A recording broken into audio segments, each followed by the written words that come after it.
So I want to just share with you something that's dear to my heart, something that's kind of central to my purpose in life, in this channel that I'm building for you to serve people.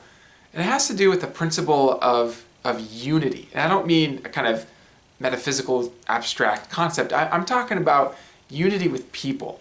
Who am I feeling connected with? Who am I united with?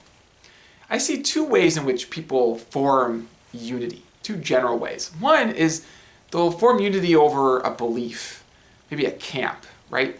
So you see this like I am, and then there's the belief, right?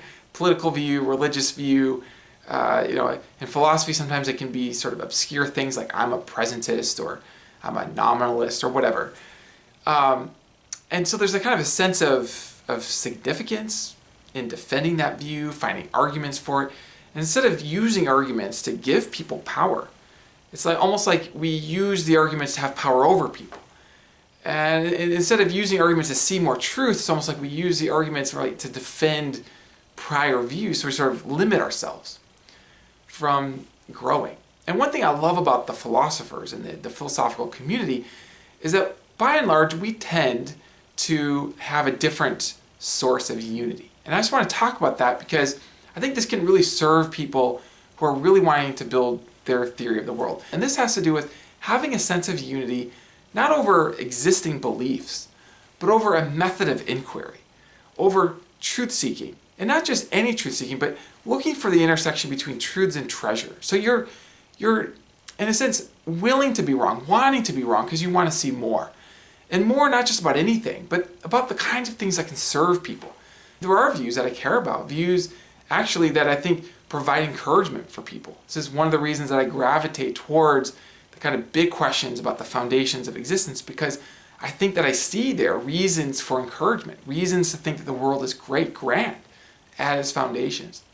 But it's not so much for me about defending a prior view or having an existing camp that I'm trying to support or marshal evidence for. It's more about giving people resources to think these things through for themselves and joining with like-minded truth seekers who want to use reason and evidence. And for me, it's a decision. Like I decide that I'm going to have the courage to face reality. I'm going to have the courage to be wrong. I'm going to have the courage to not just jump to a conclusion, not just think that an argument is sound or good because it supports the view I already have, but instead, I want to keep seeking, I want to keep exploring, I want to keep developing my understanding of the world.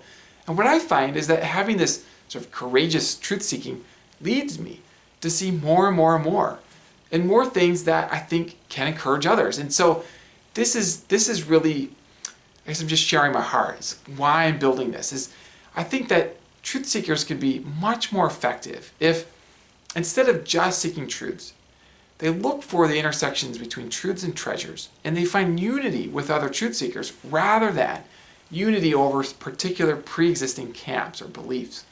And this is where I think philosophers can really serve human beings, the human race, by getting back to those big questions and offering those insights and proposing them for further scrutiny, further investigation. Let me just say that there are many philosophers whom I greatly admire who have different views than I do about some of the deep questions of life. And yet I feel united with them because I feel like we're working together. We're not competing. We're on the common quest of helping each other see more about the foundations. Instead of feeling threatened by philosophers who would disagree with me, especially about deep questions that I think really matter, I feel more excited because I'm ready to learn more from them. And we share that common value for seeking truth. And so this way, I think together we'll add more treasures. We can seek more truths. We can continue to develop our worldview. And it's not that everything's relative and that there aren't truths that we can see and know. So don't get me wrong about that. I mean, I do think that I see things. Like I think that I, in fact, know some things, right? But again, even while you disagree with me about some of those things, we can still be united in our value for seeking truth together.